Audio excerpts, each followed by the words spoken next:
다들 안녕하세요. 프로토 91회차 토신 정보방 환급 인증합니다.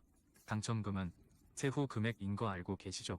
다들 아시겠지만 한 경기 취소되어 당첨금이 반토막 났지만 그래도 당첨 모두 축하드리며 오늘 경기도 분석 시작해보겠습니다.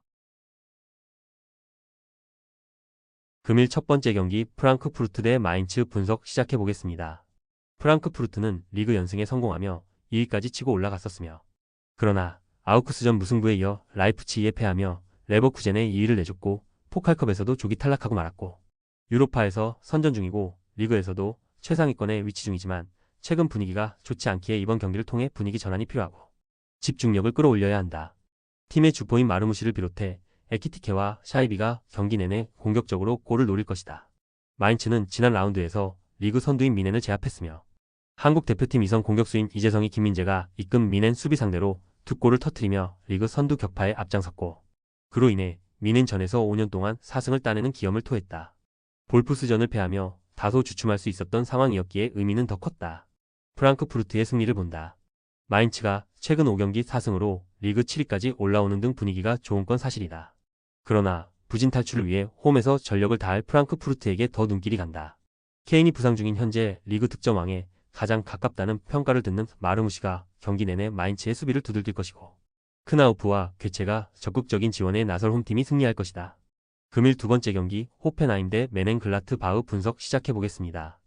호펜하임은 무승이 꽤 길어지고 있으며 리그 3경기와 유로파, 포칼 등에서 90분 이내 승리한 지가 한 달이 넘었고 그래도 최근 프라이부르크와 도르트문트 등 난적 상대로 승점 추가에 성공하며 연패의 분위기를 어느 정도 지원했고 은소키와 젠드리, 프레스 등 최종 수비가 상대의 공세에 쉽게 무너지지 않은 게 큰데 중원에 나설 사마세쿠가 수비를 잘 보호했다. 글라드바흐는 프라이부르크 원정 패배 이후 다시 무패를 기록하며 중상위권과 격차를 좁혔고 지난 라운드에서는 이재성과 함께 분데스리가의 최고의 활약을 한 알라산 플레이의 활약을 앞세워 홀슈타인을 완파했는데 클레인디 엔스트의 최전방 존재감도 확실했다.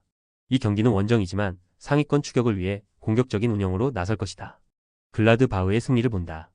호펜하임이 최근 수비의 안정 속에 어느 정도 분위기를 바꿨지만 크라마리치와 훌로직 등 최전방 공격수들의 마무리가 다소 아쉽다. 독일 국대 스트라이커인 클레인디 엔스트가 최전방에 나서 상대 수비에 부담을 줄 것이고 플레와 오노라가 문전 침투로 해결할 수 있는 글라드바흐가 승리할 것이다. 금일 세 번째 경기 브레멘 대 유니온 베를린 분석 시작해보겠습니다. 브레멘은 연승에 성공하며 리그 9위로 올라섰으며 원정 연전에서 하위권 팀을 상대했는데 연속 클린시트를 기록하며 승점 6점을 더했고 시즌 전만 하더라도 잔류 경쟁을 할 정도의 전력으로 평가받았는데 기대 이상의 순위를 유지 중이며 6골로 팀 득점 1위를 기록 중인 스타게를 비롯해 리넨 등 중앙 미드필더진이 공수의 연결고리 역할을 잘하고 있고 투쿠시의 최전방 존재감도 확실하다.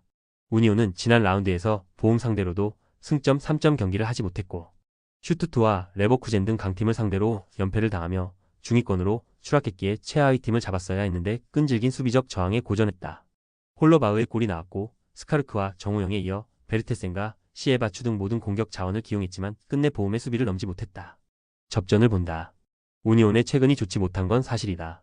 그래도 캐디라를 중심으로 한 중원 경기력은 떨어지지 않았다. 레이트와 도에키 등 최종 수비가 골키퍼 앞을 지켜내며 경기를 운영할 것이고 캐디라가 상대의 중원 공세를 저지할 우니온이 원정에서 차선의 결과를 받아들 수 있을 것이다. 금일 네 번째 경기 홀슈타인 대 아우크스부르크 분석 시작해보겠습니다. 홀슈타인은 강등권에서 벗어나지 못하고 있으며 승격팀으로 시즌 전 대대적인 전력 보강을 했고 시즌에 대한 기대감이 어느 팀보다도 컸는데 기대만큼 성적이 나지 않고 있고 지난 라운드 원정에서 글라드바흐에 4골을 내주며 완패한 것을 비롯해 최근 긴 연패 중이고 매 경기 상대의 평균 3골 정도를 허용하고 있다. 마빈 슐츠와 이베직 등 최종 수비의 안정감이 너무 떨어진다.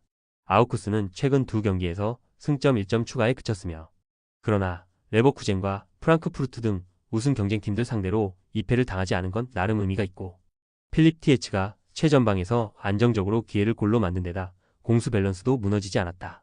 바르가스가 측면에서 최근 두 시즌 같은 생산력을 보이진 못했지만 볼프가 더 좋은 선수임을 증명했고 야키치의 중원 존재감도 확실하다. 아우크스의 승리를 본다. 홀슈타인은 수비에 집중하며 역습으로 승점을 노리는 소극적인 운영을 하기 어렵다. 그나마 할만한 상대인 아우크스부르크를 맞아 홈에서 공격적으로 나설 텐데 그 점이 그들의 발목을 잡을 것이며 야키치와 마이어 등이 수비에 치중하며 상대의 공세를 안정적으로 저지할 것이고 볼프와 TH가 역습으로 홈팀 수비를 넘어설 아우쿠스가 승리할 것이다. 최종 조합은 영상 아래 고정 댓글로 말 걸어주시면 토신 정보방에서 무료로 공유해드립니다. 제발 손해보면서 토토하지 말고 다같이 웃으면서 즐겁게 베팅합시다.